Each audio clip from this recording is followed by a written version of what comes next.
smoldered underground for about a week until on January 7th, heavy winds caused this underground fire to surface and spread above ground, causing what became known as the Palisades Fire, one of the most destructive wildfires in Los Angeles city history. Law enforcement got to work and by January 24th had identified and interviewed the defendant. During his interview, he lied about where he was when he first saw the Lockman fire, claiming he was near the bottom of a hiking trail. Geolocation data for the 911 calls showed that he was standing above the fire in a clearing merely 30 feet from the blaze as it rapidly grew. As the world watched in horror as the Palisades fire burned, victims perished in the smoke and flames. Homes where cherished family memories and belongings were turned to rubble and ash. The iconic Pacific Coast Highway along Malibu looked like a war zone. Thousands of people were forced to evacuate. Though homes and businesses cannot be rebuilt, this arrest, we hope, will provide a measure of justice to all those who were impacted. We're going to do questions at the end, and we're going to get into more detail, but I want to thank the outstanding partnership we had in getting this case to where it's at. Thanks to the work of the ATF and investigative support from both the LAPD and the Los Angeles Fire Department and the U.S. Forest Service for their hard work in this investigation. I'm going to turn it over now to Kenny Cooper, who's the special agent in charge of the ATF Los Angeles Field Office.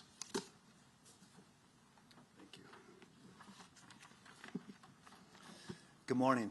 My name is Kenny Cooper. I'm the special agent in charge of ATF's Los Angeles Field Division. Today marks a significant moment in a long road to justice for our community.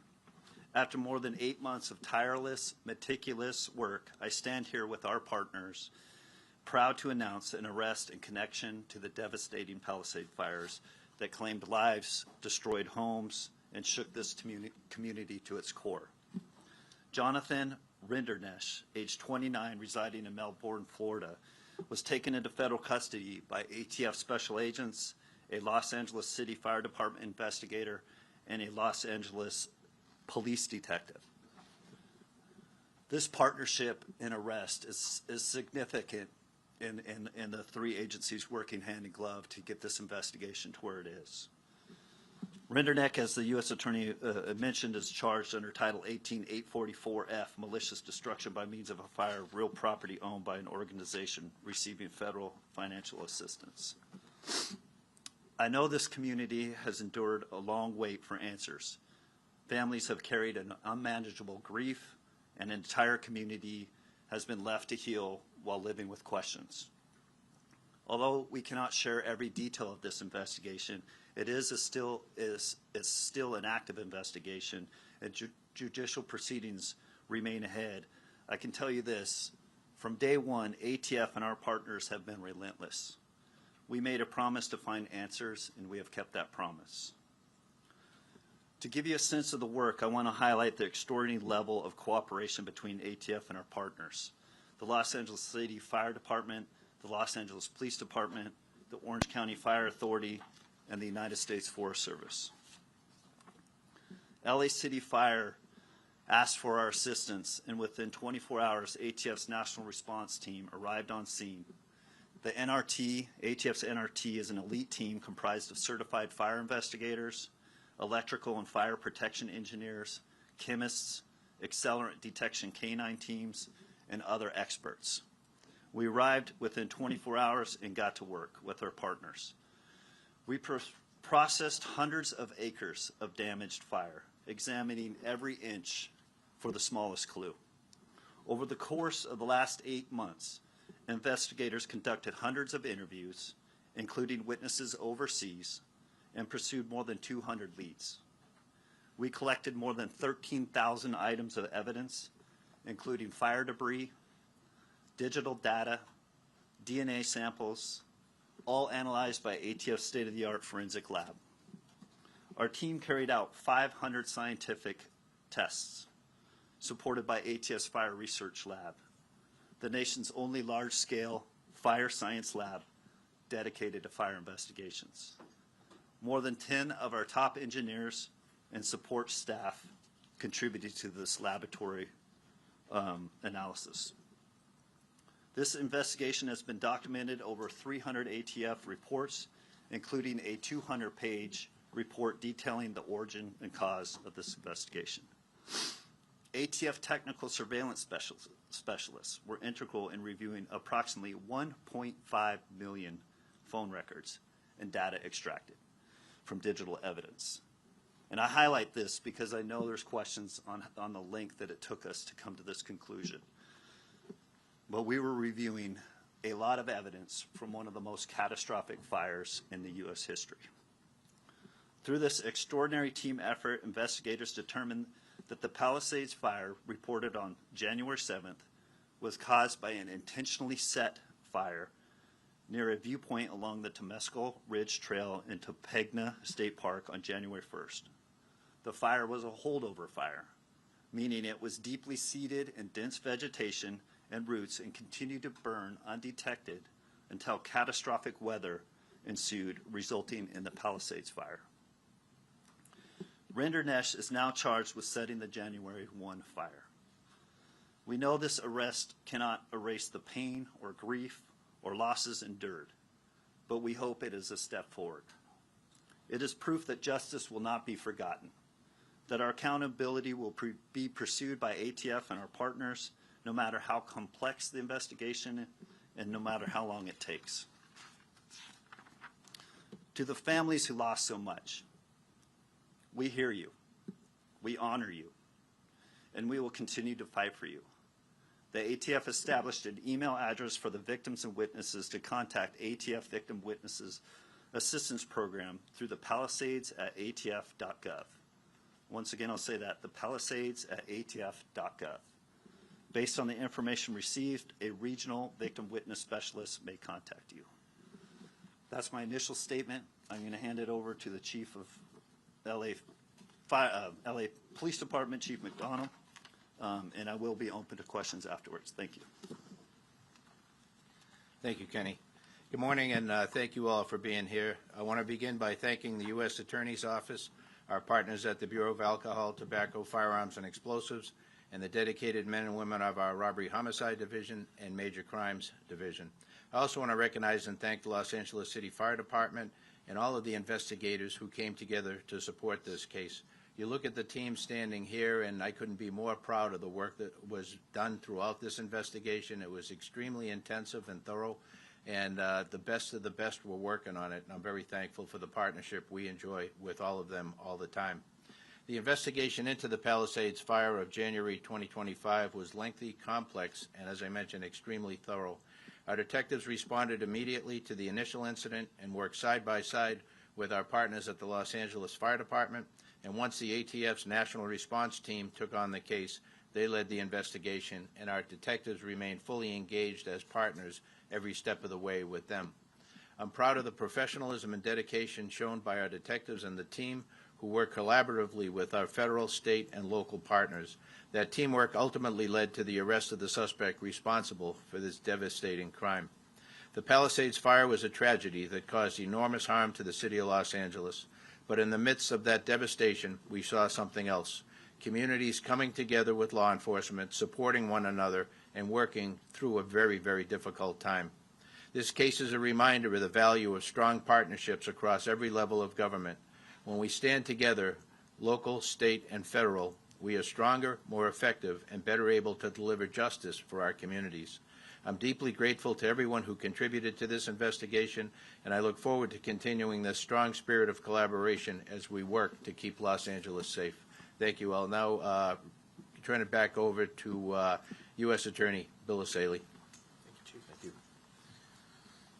We will be unsealing the complaint if it hasn't been already. It has much more details than what we've gone over today in there, and that'll be available to you.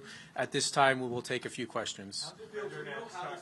Okay, we'll start there. How did Reignited start the fire? And in the investigation, as investigators spoke to him, what did he specifically say was the reason? I'm not going to get into his specific statements. I can tell you ATF has determined that the fire was ignited with an open flame. Yeah. Did this gentleman ever live in the Palisades, have any direct connection to the Palisades? Was Yeah, he was familiar with this particular neighborhood, and he had a friend who was who lived in this neighborhood, so he knew this neighborhood. He never specifically lived there? He was a resident of Southern California. Do we know what city he lived in? Or- Okay. Yeah, he actually did live in Palisades, and he was familiar with the neighborhood in which this started. We know that fireworks. The word arson? Yes, he's arson. We know Yes. that fireworks. Okay, let me go here. Do you know that what was the protocol taken around the initial fire on New Year's Day?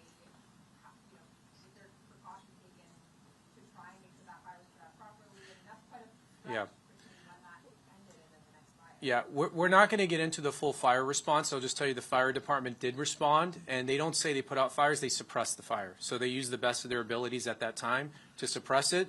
Like we said, there was dense vegetation. The fire went underground, and, I'm not a fire expert, but there's only so much apparently you can do about that. So it did smolder there until a week later, in which the winds picked up and reignited. So that's our understanding of it started. Let me go right here. So did he move to Florida after this? or- He relocated, yes. Can you say a little bit more about what he was doing there? If you had been living in Palisades, was he camping? Was he hiking? Was he? He just finished an Uber drive. So he just dropped someone off in that vicinity on an Uber drive. He was an Uber driver. He dropped someone off. He was in this neighborhood, and he was, this is New Year's Eve, so it was around midnight, and he went up to this hilltop. And at some point up there, around 12 a.m., he ignited a fire. Was it like a Residents that we spoke with reported and had video of fireworks during that same period of time. Initially, the belief was it was a group of kids that were there. Are you saying that the suspect here potentially set off those fireworks? You saying open flame? We have no evidence that any fireworks were set off in this area at the time the fire ignited. Does he have prior criminal history and has he been cooperative in this process? Does he have his criminal history? Remorse at all? Does he have criminal history? Yeah, he does not have criminal history. We're not going to get into his specific statements. We are going to tell you, though, that he did speak to us and he made false statements. So that we will confirm. What about motive? Do you have something from Yeah. his phone that you shared? Any indication of what he was? We're not going to get into motive right now because we're going to have to prove this case in court in front of a jury, and we don't want to get into that right now. We are laying out the information we have in the complaint. The evidence is based on, you can see some of the key evidence, including the fact that he was the only person in this location at the time this fire ignited. We have no other indication that any other person was there. There were no fireworks at the time. We have several cameras in the vicinity that are there designed to detect fires, and this fire was detected almost right away by those sensors. So there's no indication of fireworks or other things that would have started this. He was the only person there. You heard about this music video and song he would listen to, which had imagery of fires. And then do we have the image up? Are we having trouble with that? And you could see some of his thought process in the months leading up, where he was generating some really concerning images up on ChatGPT, which appears to show a dystopian city being burnt down. So more evidence will come out at trial, but we're not going to preview the entire case at this time. Yes, ma'am. Is there an understanding that he relocated to Florida because he was aware that people might be looking for him? We don't have any information of that. It's very clear that this was a thorough investigation. The question is, obviously, so many things burned here, right? So how difficult was it to gather evidence? I mean, you're saying 13,000 items were gathered following 200 leads. I mean, can you... Yeah, I'll let ATF answer that. There was a tremendous amount of work. I mean, we literally have like terabytes of evidence. So I'm going to let ATF answer the work that was done in this case, including the lab work. Yeah, Just to give us some perspective. Some further perspective on the investigative process. So I know there's been speculation of other ignition sources. And I just want to assure everyone, ATF did not identify this suspect and focus specifically on this suspect. We still utilize our scientific process. And part of the lengthy time that it took to go over the thousands of acres that were burned is we literally had